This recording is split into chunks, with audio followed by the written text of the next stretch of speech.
As Andrew, you will be riding in the Ride for Missing Children. Yes, it's my first one. How much money have you raised? Have you raised a decent amount of money that you've needed to raise? We've all collectively raised a good amount of money. Okay. For the ride, so that was such a politically that correct was answer. a Washington answer. Wow. Trying to impress the congressman. And we can raise more. Tony will talk more about that. But we've got a new feature to raise even more money for the National Center for Missing and Exploited Children this year with the ride, with the new mobile telethon. In studio is Tony Artessa. Tony, good morning. Big day tomorrow.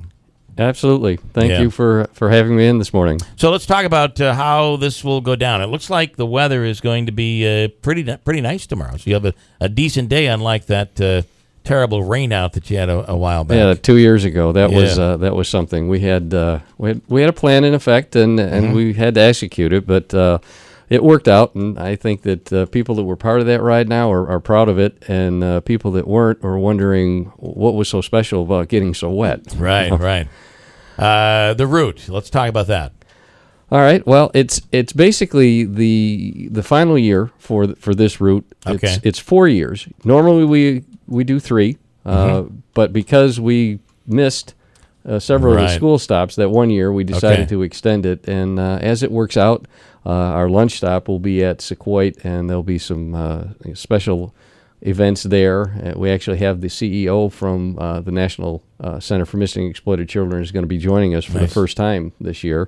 Not riding, but he'll be speaking at Sequoit. So it's it's big for these kids. They really love it. Oh, absolutely. Yeah. It's I've joked that the only time that anyone else asks me for a signature is a bank loan. But here, these kids, they treat us like rock stars. Yeah, that's really cool, and it's educational for them. They learn about what to look for, and there's a lot there. How to be safe at play, safe in sports, safe at school, and certainly safe on the internet. Yeah, you just don't know. And a lot of the schools feature the ride like in their yearbooks. Like this is so much a part of their year.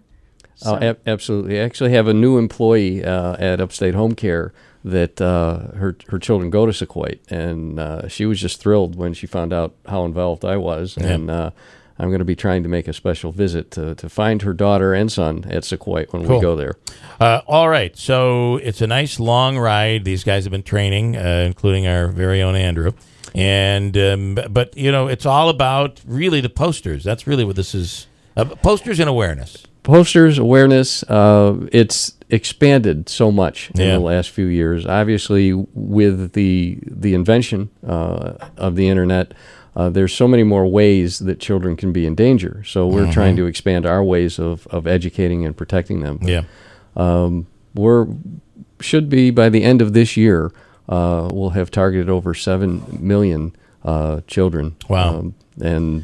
Well, these kids don't know who's on the other end of that computer. Absolutely. I mean, the profile is one thing, and what's really behind that is another. Yeah, and they have presentations that go from kindergarten age up through high school of showing them exactly how putting your profile picture on with your school logo sweatshirt can allow someone to be located very quickly.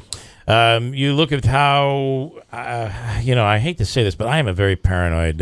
We all lived through Sarah Ann Wood's situation here. Yes. And it changed everything. That horrific time changed everything for all of us. And I guess I'm very paranoid, but I think I'd rather be a little paranoid and cautious because you don't look at the story just recently where the father was the one on the other end of the computer convincing his daughter to, and it ended in a sexual crime. Absolutely. Who in the world can we trust if we can't trust our own father? Well, it's not just fathers; it's also any other caregivers, aunts, uncles in the home, and that's part of the education that these children will get. Is that there are things that it's okay for you to say no. It's okay for you to talk to someone else about it, and we try to promote that idea that. Understand what's right and wrong, and talk to someone about it. There are trusted adults out there. And the other thing I'd like to bring up is the fact that while technology can be bad, it also can be very good. There are a lot of apps out there, a lot of information out there that never existed before that actually help parents and help kids. Absolutely, Yeah. absolutely. Yeah, I my age, I'm a little behind with technology, but I can also see how it works. It doesn't matter what age you are with technology, because the moment you get onto something and say, hey, this is the best thing I've ever seen, 10 more things come out and you're out of date anyway. So don't feel out of place with that, Andrew. Right, and I also want to talk about, too, you speak of technology, how that's helped, with Amber Alerts and stuff. And I remember it was actually this year, there was the mother in Frankfurt. We were on that training ride, and it was kind of eerie because the Amber Alert came over, and a lot of people who were riding in that training ride had received the Amber Alert. But it just goes to show how valuable that resource is, that it can, Sure. law enforcement can get that message out so quickly, and everybody will hopefully get it. Yeah, the National Center for Missing Exploited Children is very active in updating Amber Alert technology. We were involved with the case of baby Maddox in Syracuse, and I truly believe that the Amber Alert had a big part in it always in the was results. something that I wondered about. How effective could Amber Alert really be?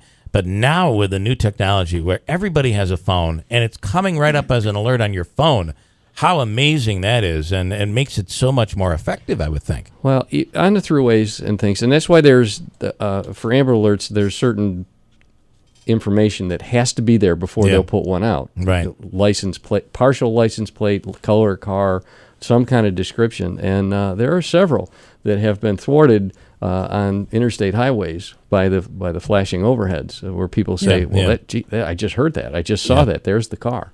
Interesting. All right, people should be looking for you guys tomorrow along the route. You see the state police. There's a great caravan of officials that go along and protect the riders, but you want to be looking for them out there tomorrow. Oh, absolutely. Our law enforcement, we could not do what we're able to accomplish without their support, and it's been really quite a pleasure of mine to become friends with these agencies.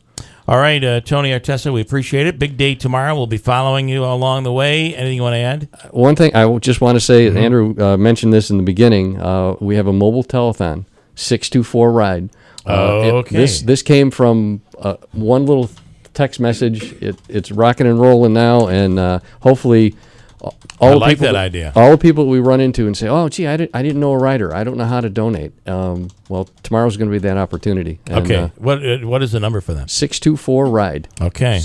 Just a quick. You call in or you text in? You mentioned text. You call in. You call in. It started with an idea that sounds like it came from a text message. Yeah. Yes, and now I'm it's sorry. developed into text message to me, and I'm taking That's full a great credit. idea. I'm taking full credit for reading it.